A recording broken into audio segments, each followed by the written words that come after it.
Ce soir, nous lançons une nouvelle rubrique dans votre journal. Expliquez-nous. L'idée est simple, prendre le temps de répondre aux questions qu'on se pose tous. Pourquoi ça coûte plus cher?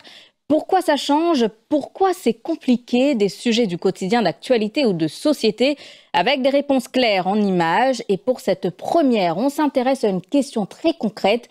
Pourquoi les prix au supermarché restent-ils aussi élevés alors que l'inflation ralentit? Nafisa Pirbay, bonsoir. Alors, expliquez-nous.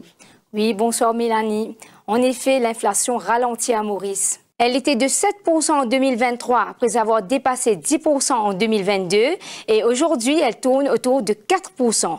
Mais alors, pourquoi les prix en supermarché restent-ils aussi élevés? Pourquoi votre ticket de caisse ne baisse-t-il pas? On vous explique. Et aujourd'hui, elle tourne autour de 4%. Mais alors, pourquoi les prix en supermarché restent-ils aussi élevés?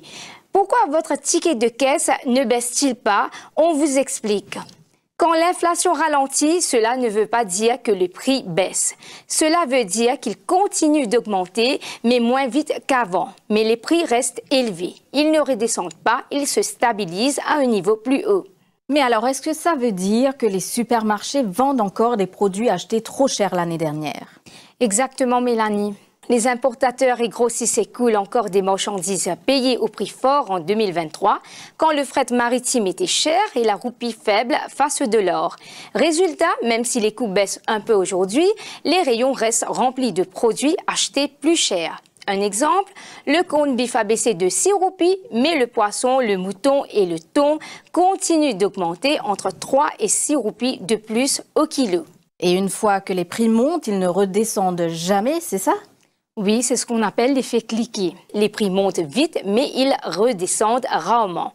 Les commerçants préfèrent garder les marges pour anticiper les coûts variables, transport, énergie, salaire ou taux de change. Et depuis 2024, la hausse du salaire minimum a aussi poussé certains producteurs locaux à augmenter leurs tarifs. Mais il y a quand même quelques produits qui baissent. Effectivement, il y a quand même des bonnes nouvelles. Certains prix ont quand même baissé. C'est le cas des légumes grâce à une bonne saison agricole.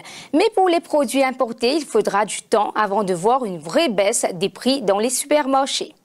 En conclusion, moins d'inflation, mais ce n'est pas forcément moins cher.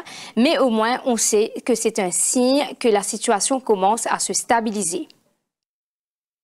Voilà pour cette première séquence. Expliquez-nous. Merci Nafisa pour ces explications. On vous proposera régulièrement ce rendez-vous pour mieux comprendre les grandes questions du moment, quelle que soit l'actualité.